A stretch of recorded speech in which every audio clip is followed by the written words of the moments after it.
Hi friends, ഇന്ന് ഞാൻ വന്നിരിക്കുന്നത് മലബാർ ട്രഡീഷണൽ ആയിട്ടുള്ള കുഞ്ഞിപ്പത്തിരിയുടെ റെസിപ്പി ആയിട്ടാണ്. ഇതിന് കുഞ്ഞിപ്പത്തിരി, കക്കറോട്ടി, ആണപ്പത്തിൽ എന്നൊക്കെ പേരുണ്ട്. അതുപോലെ മലബാറുകാർക്കൊക്കെ ഇത് അറിയാൻ പറ്റുമായിരിക്കും. ഇത് പല രീതിയിലായിട്ടാണ് ഉണ്ടാക്കുക. അതേപോലെ മലബാർ അല്ലാത്ത ആൾക്കാർ ഇതൊന്ന് കണ്ടിട്ട് എന്തായാലും ഒന്ന് ട്രൈ ചെയ്ത് നോക്കണം. നല്ല ടേസ്റ്റി ആയിട്ടുള്ള ഒരു പത്തിരി തന്നെയാണിത്. അപ്പോൾ നമുക്ക് വീഡിയോയിലോട്ട് പോകാം. അപ്പോൾ ഈ പത്തിരി ഉണ്ടാക്കാൻ വേണ്ടിയിട്ട് നമുക്ക് അരിപ്പൊടി ആവശ്യമുണ്ട്. അപ്പോൾ ഞാനിവിടെ ഒരു 2.25 കപ്പോളം അരിപ്പൊടി എടുക്കുന്നുണ്ട്. ഇതൊരു 7 പേർക്കൊക്കെ കഴിക്കാൻ പറ്റുന്ന അത്രയുള്ള കുഞ്ഞിപ്പത്തിരിയാണ് ഞാൻ ഉണ്ടാക്കുന്നത്. അപ്പോൾ നിങ്ങൾക്ക് ഈ അരിപ്പൊടി ഇല്ലെങ്കിൽ വേണമെങ്കിൽ പുഴുങ്ങലരി നല്ല ചൂടുവെള്ളത്തിൽ കുതിർത്തിട്ട് അരച്ചിട്ട് എടുത്തിട്ടും ചെയ്യാൻ പറ്റും. നമുക്ക് ഈ അരിപ്പൊടിയിലോട്ട് കുറച്ച് തേങ്ങ ചേർക്കണം. അപ്പോൾ തേങ്ങയിലോട്ട് കുറച്ച് ഇൻഗ്രീഡിയൻസും കൂടി ചേർക്കാനുണ്ട്. ഞാനിപ്പോൾ ഇവിടെ 1/2 കപ്പോളം തേങ്ങ എടുത്തിട്ടുണ്ട്. അതിലോട്ട് ഒരു 4-5 ചെറിയുള്ളി, അതേപോലെ ചെറിയ ജീരകം, അതൊരു ടീസ്പൂണോളം അതും കൂടെ ചേർത്ത് കൊടുത്ത് ഇത് നന്നായിട്ടൊന്ന് ഒതുക്കിയെടുക്കണം. അപ്പോൾ ഇതിവിടെ നന്നായിട്ട് തന്നെ ഒതുക്കിയെടുത്തിട്ടുണ്ട്. നമുക്കിത് അരിയിലോട്ട് ചേർത്ത് കൊടുക്കാം. അരിപ്പൊടിയിലോട്ട് ചേർത്ത് കൊടുക്കുക. നിങ്ങൾ അരിയിലാണ് അരക്കുന്നതെങ്കിൽ അരി അരക്കുന്ന കൂട്ടത്തിൽ ഇതും ഇട്ടെടുത്ത് നന്നായിട്ടൊന്ന് അരച്ചെടുത്താൽ മതി. ഞാനിപ്പോൾ എടുത്തിട്ടുള്ള പത്തിരിപ്പൊടിയാണ് കേട്ടോ. ആ പത്തിരിപ്പൊടി ആയതുകൊണ്ട് തന്നെ സാധാരണ വെള്ളത്തിൽ കുഴച്ചാൽ മതി. അപ്പോൾ നമുക്ക് പാകത്തിനുള്ള ഉപ്പും കൂടെ ചേർത്ത് കൊടുക്കാം. ഇപ്പോൾ ചൂടുവെള്ളമൊന്നുമല്ല, സാധാരണ വെള്ളത്തിലാണ് ഞാനിവിടെ കുഴച്ച് കൊടുക്കുന്നത്. അപ്പോൾ നിങ്ങൾ പത്തിരി ഉപയോഗിക്കുന്നത് എങ്ങനെയാണോ അപ്പോൾ അതേപോലെ കുഴച്ച് കൊടുക്കുക വെള്ളം ഒഴിച്ചിട്ട്. നിങ്ങൾ ചൂടുവെള്ളത്തിനാണ് കുഴക്കുന്നതെങ്കിൽ അങ്ങനെ ചെയ്താലും മതി. നമുക്ക് കുറേശ്ശെ വെള്ളം ഒഴിച്ച് ഇതൊന്നൊരു പത്തിരിക്കൊക്കെ കുഴക്കുന്ന പോലെ ഒന്ന് കുഴച്ചെടുക്കണം.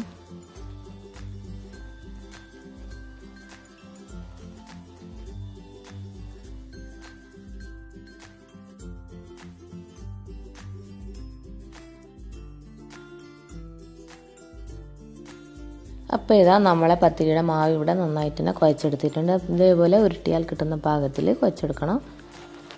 ഇനി നമുക്ക് ഇതിന് ചെറിയ ഉരുളകളാക്കി എടുക്കണം. അപ്പോൾ അതിന് മുന്നേ ആയിട്ട് ഒരു പ്ലേറ്റോ അല്ലെങ്കിൽ വാഴയിലയോ എന്തെങ്കിലും എടുത്ത് അതിൻ്റെ മുകളിലോട്ടായിട്ട് ഞാൻ കുറച്ച് ഓയിൽ തടവിയതിന് ശേഷം നമ്മൾ കുഴച്ച് വെച്ച അരിയിൽ നിന്നും കുറച്ചെടുക്കുന്നുണ്ട്. അതിൽ നിന്ന് ചെറിയൊരു ഉരുള എടുത്ത് ഇങ്ങനെ ഉരുട്ടിയെടുക്കുക. എന്നിട്ട് നമ്മൾ വിരൽ കൊണ്ട് ജസ്റ്റ് ഒന്ന് പ്രസ് ചെയ്ത് കൊടുക്കുക. അപ്പോൾ ഇതാണ് കുഞ്ഞിപ്പത്തിരിയുടെ ഒരു രൂപം. അപ്പോൾ അങ്ങനെ നമുക്ക് ബാക്കിയുള്ള എല്ലാ മാവും കൂടെ ഇങ്ങനെ ചെറിയൊരു കുഞ്ഞിപ്പത്തിരി രീതിയിൽ ഉണ്ടാക്കിയെടുക്കണം.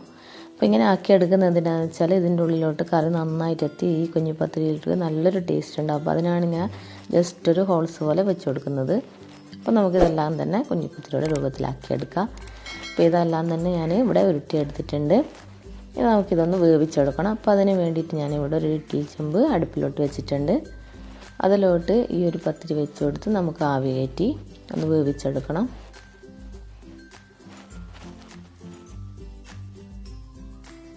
അപ്പോൾ ഇതിവിടെ നന്നായിട്ട് തന്നെ വെന്ത് വന്നിട്ടുണ്ട്. ഒരു 5 മിനിറ്റോളം വെച്ചാൽ മതി, പെട്ടെന്ന് തന്നെ വെന്ത് കിട്ടും.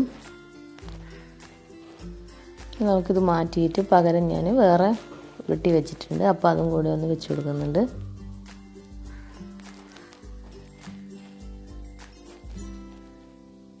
അപ്പോൾ നമ്മളെ കുഞ്ഞിപ്പത്തിരി എല്ലാം തന്നെ വെന്ത് കിട്ടിയിട്ടുണ്ട്. ഇതൊരു പാത്രത്തിലോട്ട് മാറ്റി വെക്കുന്നുണ്ട്. ഇനി നമുക്കിതിനൊക്കെയുള്ള കറി തയ്യാറാക്കണം. അപ്പോൾ അതിന് വേണ്ടിയിട്ട് ഒരു പാൻ അടുപ്പിൽ വെച്ചിട്ടുണ്ട്. അതിലോട്ട് കുറച്ച് ഓയിൽ ഒഴിച്ച് കൊടുക്കാം. അതിലോട്ട് ഇഞ്ചി വെളുത്തുള്ളി ചേർത്ത് കൊടുക്കണം. ഇത് നന്നായി വഴറ്റിയ ശേഷം അതിലോട്ട് നമുക്ക് ഉള്ളി ചേർത്ത് കൊടുക്കണം. ഞാനിവിടെ ഒരു 3 വലിയ ഉള്ളി ചെറുതായി കട്ട് ചെയ്താണ് ഇപ്പോൾ ഇട്ട് കൊടുക്കുന്നത്. മീഡിയം സൈസ് ഉള്ളിയാണ് കേട്ടോ എടുത്തത്. അതേപോലെ പച്ചമുളക് ഒരു 3-4 പച്ചമുളകും കൂടെ ചേർത്ത് കൊടുത്തിട്ടുണ്ട്. പിന്നെ പാകത്തിനുള്ള ഉപ്പും കൂടെ ചേർത്ത് കൊടുക്കുക. എന്നിട്ട് ഈ ഉള്ളി ഒന്ന് നന്നായിട്ടൊന്ന് വാട്ടിയെടുക്കാം. നമ്മൾ ചിക്കൻ കറിയൊക്കെ വാട്ടുന്ന പോലെ വാട്ടിയെടുത്താൽ മതി ഈ ഉള്ളി. അപ്പോൾ ഞാനിതൊന്ന് അടച്ച് വെച്ചിട്ടൊന്ന് വാട്ടിയെടുക്കുന്നുണ്ട്. അപ്പോൾ നമ്മളെ ഉള്ളി ഇവിടെ നന്നായിട്ട് തന്നെ വാടി വന്നിട്ടുണ്ട്. ഇനി ഇതിലോട്ട് നമുക്ക് ഒരു ചെറിയ തക്കാളി ചെറുതായി കട്ട് ചെയ്തത് ചേർത്ത് കൊടുക്കാം. കുറച്ച് കറിവേപ്പിലയും കൂടെ ചേർത്ത് കൊടുത്തിട്ടുണ്ട്. നമുക്ക് ഇതിലോട്ട് പൊടികൾ ചേർത്ത് കൊടുക്കണം. അപ്പോൾ ഞാനിവിടെ 1 ടീസ്പൂണോളം മുളക് പൊടി, 1.5 ടീസ്പൂൺ മല്ലിപ്പൊടി, 1/2 ടീസ്പൂണോളം ഗരം മസാലപ്പൊടി, 1/2 ടീസ്പൂൺ മഞ്ഞൾപ്പൊടി, പിന്നെ 1/2 ടീസ്പൂണോളം കുരുമുളക് പൊടി. ഇതെല്ലാം കൂടെ നന്നായിട്ടൊന്ന് മിക്സ് ചെയ്തെടുക്കാം. ഈ പൊടികളുടെ പച്ചമണം ഒന്ന് മാറുന്നവരെ ഒന്ന് വാട്ടിയെടുക്കാം.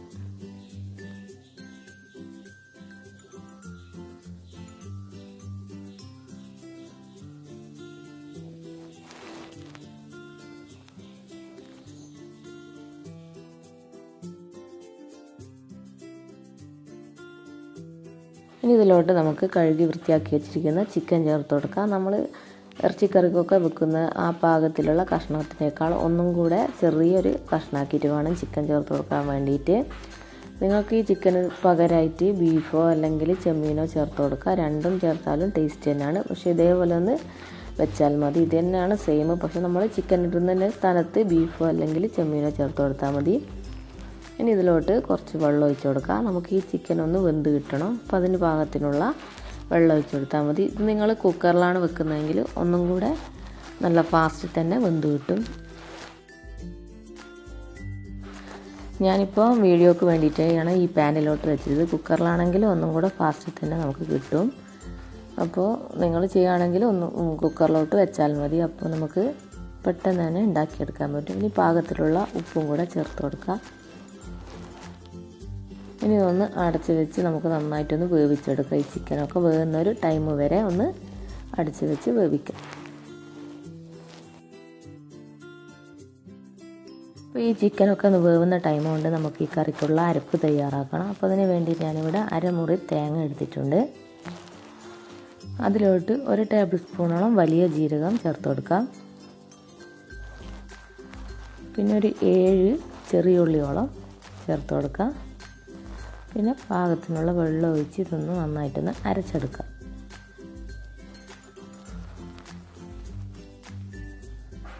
അപ്പോൾ ഇത് നന്നായിട്ട് തന്നെ അരച്ചെടുത്തിട്ടുണ്ട്. ഇനി നമുക്ക് നമ്മളെ കറി ഒന്ന് നോക്കാം.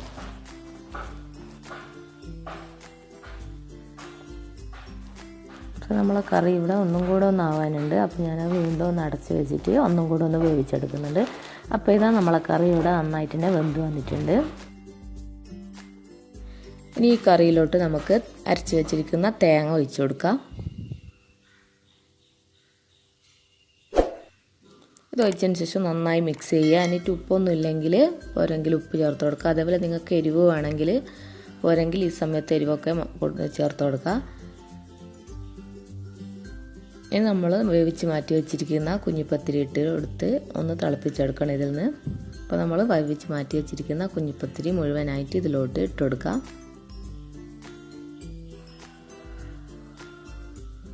എന്നിട്ട് ഇതിൽ നിന്ന് നന്നായിട്ടൊന്ന് മിക്സ് ചെയ്തതിന് ശേഷം ഈ കറിയിൽ കിടന്ന് ഈ കുഞ്ഞിപ്പത്തിരി ഒരു 5-10 മിനിറ്റ് ഒരു ലോ ഫ്ലെയിമിലിട്ട് വെക്കണം. കുറച്ച് മല്ലിയില കൂടെ ചേർത്ത് കൊടുക്കണം. എന്നിട്ട് ഈ കറിയിൽ കിടന്ന് 5 മിനിറ്റോളം ഒന്ന് നന്നായിട്ടൊന്ന് തിളപ്പിച്ചെടുക്കണം. എന്നാലാണ് ഈ കറീൻ്റെ എല്ലാ ഫ്ലേവറും ആ പത്തിരിയിലോട്ട് പിടിക്കുകയുള്ളൂ. അപ്പോൾ എന്തായാലും ലോ ഫ്ലെയിമിലിട്ട് ഒരു 5-10 മിനിറ്റ് വേവിച്ചെടുക്കുക. അപ്പോൾ ഇതാ നമ്മളെ കുഞ്ഞിപ്പത്തിരി ഇവിടെ റെഡി ആയിട്ടുണ്ട്. അപ്പോൾ എല്ലാവരും ഇതൊന്ന് ട്രൈ ചെയ്ത് നോക്കുക. നല്ല ടേസ്റ്റി ആയിട്ടുള്ള ഒരു റെസിപ്പി തന്നെയാണ്. ട്രൈ ചെയ്തിട്ട് ഇഷ്ടമായിട്ടുണ്ടെങ്കിൽ കമൻ്റ് അറിയിക്കുക. അതേപോലെ ലൈക്ക് ചെയ്യുക, ഷെയർ ചെയ്യുക. പിന്നെ എപ്പോഴും പറയുന്ന പോലെ സബ്സ്ക്രൈബ് ചെയ്യാതെ ആരെങ്കിലും ഈ വീഡിയോ കാണുന്നുണ്ടെങ്കിൽ ആ സബ്സ്ക്രൈബ് ബട്ടൺ ഒന്ന് പ്രസ് ചെയ്യുക. അപ്പോൾ ഞാൻ ഇതേപോലുള്ള ഈസി റെസിപ്പീസായിട്ട് വീണ്ടും വരുന്നതാണ്. അപ്പോൾ എല്ലാവർക്കും താങ്ക് യു.